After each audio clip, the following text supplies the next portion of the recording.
Hey guys, how's it all going? Just thought I'd take a little bit of time to talk about xenoestrogens. They're endocrine disrupting chemicals. I don't know if you know much about them. I've just been doing some research. And so if you're a bloke, then this is for you. But also if you're a woman, then listen to this because it's important, not just for blokes, but also for women as well. And pass it on to your bloke. I think they'll find it interesting. So let me start by saying, what exactly are xenoestrogens? Well, they're man-made chemicals that can enter the body and they mimic the effects of the female hormone estrogen. So natural estrogens interact with the receptors in our body, and once they do, they basically flick a switch and certain biological activity happens as a result of that once that hormone is turned on. So xenoestrogens fit exactly the same spots in the receptors that estrogen does, and so they actually do the same thing that estrogen does as well. They flick that switch. But in addition, they can actually turn on more receptors, sometimes synergistically, and that can make the effect of the estrogen, or in this case the xenoestrogen, even stronger. So another thing that you need to know, xenoestrogens accumulate in our fat, in our adipose tissue. In humans and animals as well. A little bit of history, I found this fascinating. Way back in 1938, it was a Swiss researcher who discovered a little molecule called dichloro-diphenyl trichloroethane. And they discovered that it worked great as an insecticide, and that's where DDT was born. And guess what? It turned out that in fact DDT, as well as being a quite effective insecticide, was also a xenoestrogen. And quite quickly, people started noticing weird things happening in the animal population. So let me give you a couple of quick examples, okay? Some years later, they found that in Florida, 80% of Florida's bald eagle population had gone bald. They were already bald to start with. But their bald eagle population, 80%, had gone sterile. And the problem was traced to their exposure to DDT, which had come through the food chain. Some years later, in 1980, the Tower Chemical Company near Orlando, Florida, had a chemical spill. So they had a disaster, leaked into the creek nearby, which then ended up in Lake Apopka. And 25 years later, like at the time that caused problems, but 25 years later, the alligators in that lake are still having endocrine problems caused by the DDT derivative that was leaked in that spill way back in 1980. So 75% of alligator eggs from female alligators in the lake are infertile. And the male alligators are not just infertile, but they've started looking and acting like female alligators. So there's all kinds of weird hormone endocrine disrupting stuff that's happened there. That's just one example. Now, you guys may be thinking, yeah, but that's just animals, you know, but it's not just animals, right? This stuff wasn't just happening in Florida. As it turned out, it was happening all over the place wherever DDT was being used. And it's important to understand that because like you and I are at the top of the food chain. So whatever is happening further down eventually gets to us, especially in stuff that we eat or that other things eat that we then eat. And the thing about DDT and these chemicals is that they have a long life. In fact, it's about 25 to 50 years that they can hang around in the environment and still be having those effects, still getting into the food chain, into animals. So to fast forward a little bit, when a team of reproductive scientists for the University of Copenhagen published research in a British medical journal, they said that sperm counts in men right across the Western world had dropped by 50% since 1938. That was huge news, 50% lower sperm rate. That's just half the swimmers that, on average, that blokes had. Half the average that they used to have back in 1938. I'd hate to be the guy who had to count them, but hey, there you go. But that's a pretty massive amount, 50% less fertility is what we're really talking about. Now, let me just say straight up, can we say conclusively that this is purely caused by xenoestrogens in the system? The answer is no. But there are lots of studies done on animals that that have proven the negative effects of xenoestrogens. So they call all kinds of reproductive changes and problems. And that's mice and all kinds of animals. And of course the problem is with humans is, yeah, who's going to put up their hand and say, yeah, pump my body full of xenoestrogens so that you can then measure how big my testicles are at the end and see how many sperm I've got floating around in there. You know, no one wants to be a human lab rat. But on that, the hard evidence is actually building up over time, and scientists and medical people are looking at that very question. So if we can't know it conclusively, what do we know conclusively? Well, here's a few things, okay? We know that xenoestrogens accumulate in our body fat. We know that men's sperm counts are decreasing in the Western world at a scary rate. We know that increased estrogen exposure in men increases our risk of cancer, especially prostate cancer. We know that the lack of testosterone, which accompanies an oversupply of estrogen through xenoestrogens, contributes in blokes to more body fat, less muscle, can cause mood swings and emotional kind of stuff, lower levels of energy, and less resistance to disease. It actually compromises our immune system. So there's a lot of stuff that's important that happens there. And of course, it's not just blokes. So women who are exposed to an oversupply of estrogen or xenoestrogens have an increased risk of breast cancer and other things. And in addition to that, and there are other factors, but it's certainly true that girls are going through puberty at younger and younger ages, and that's certainly partly attributed, at least, to an increase in the amount of estrogen that they're receiving when they're young, and we'll come back to that in a sec.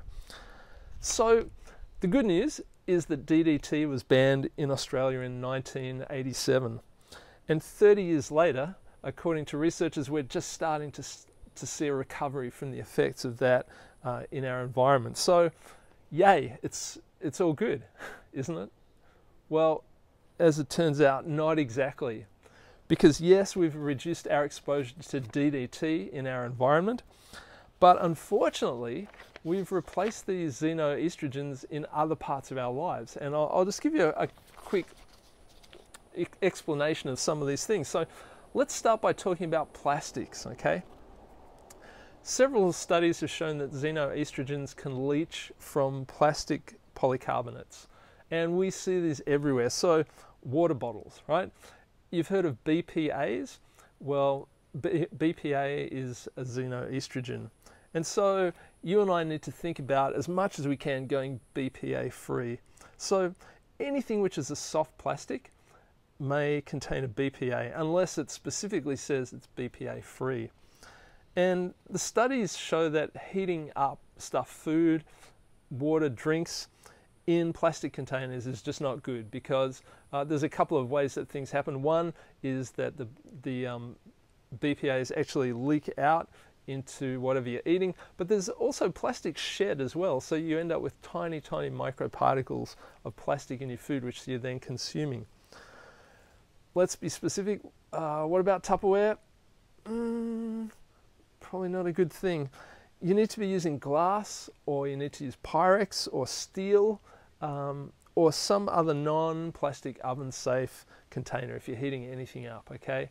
And I would even say drinking, leaving your water bottle in the car and then going back and drinking out of it, I just try and avoid that myself, okay? That's not a good thing either. So xenoestrogens can play havoc with our testosterone levels, and subsequently, that means they play havoc with all kinds of other manly stuff, right? But the overriding theme for so many of the studies on the effects of xenoestrogen is actually the effect that they have on babies and infants and toddlers, so small children, and even the fetus in the womb. So it can have a massive effect in terms of the impact that it'll have in their bodies in terms of development, especially when it comes to sort of endocrine and hormonal stuff, right? So the $6 million question is, like, what do we do? How do we avoid this stuff, right? Well, step one is avoid the plastics, okay? That's a bit of a no-brainer now. Step two, keep eating fruit and veggies. Eat organic if you can, because then, again, you're going to avoid chemical contamination. But otherwise, just make sure that you wash your fruit and veggies thoroughly, okay, to get rid of any, and obviously they're not using DDT, but they are using other chemicals which aren't good for us either. And fruit and vegetables have powerful antioxidant effects, and that can actually help clear our bodies of the xenoestrogens. One word of warning: avoid eating canned foods. And I got to tell myself this again because I often buy canned stuff, but often cans will contain BPAs on the inside in the lining. Okay, so avoid canned fruit and veg. Step 3, cut out perfumes and air fresheners. In fact, basically cut out anything that when you have a look at the ingredients on there says fragrance. Because the trick about fragrance is it's a proprietary thing, and the companies actually don't have to say what's in the fragrance. And probably 9 out of 10 times, I just made that statistic up, but so often they will contain two things: phthalates and parabens, which are both powerful xenoestrogens, right? So that list of things to avoid, or at least to be wary of, that'll include hand sanitizers, personal care products. For us blokes, it might be aftershave cream, shave cream, it might be colognes. Those things, again, fragrances, they usually include these parabens or phthalates, right? Deodorants. Basically anything that you put onto your body or in your body, you need to make sure that it's xenoestrogen free, because otherwise that stuff's going to play havoc with you. And it gets into your system fast. Like, here's a scary one, okay? A recent study published in 2017 looked at men's use of personal care products, and they found that within 6 hours of using these things, like putting them on their body, not drinking them, but just putting them on their body, parabens and phthalates were appearing in their urine, right? 6 hours from putting on cologne to you peeing out parabens and phthalates. So that's how quickly they get in. Now, although that's a scary little fact, the point of this exercise is really not to scare you. Like, you know, I mean, fear is not a great emotion. It doesn't really help us to change our behavior. Maybe it does in the short term, but in the long term, the best thing that we can do is educate ourselves about this.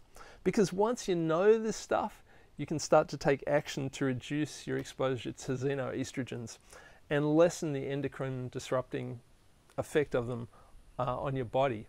So the trick is to replace the dodgy products with ones that are xenoestrogen free. So no phthalates, no parabens, get rid of the BPA stuff and the plastics, the soft plastics. Now, if you're interested in knowing how to do that, what to replace these things with when you want to ditch and switch, then definitely, you know, I'd happily talk to you about that. That's certainly something I've done in my own life, is get rid of all that stuff and replace it with something that's good that I can trust. So if you're interested in that, send me a personal message. I'll get back to you and love to talk to you about that. One other quick thing just to think about, and I've been doing this 100 push-up program. So I've been doing 100 push-ups a day.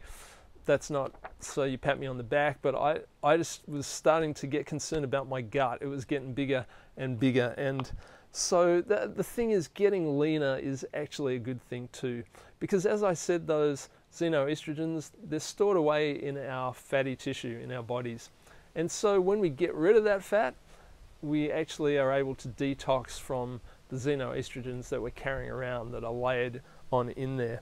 So that's a good thing. So eat well, exercise regularly, stay healthy, and if you're putting it on your body or on your kids or in your home or in your car, make sure that it's xenoestrogen free, and that's a recipe for better health and wellness. I hope everything's going well with you. I look forward to catching up with you again soon. See you guys.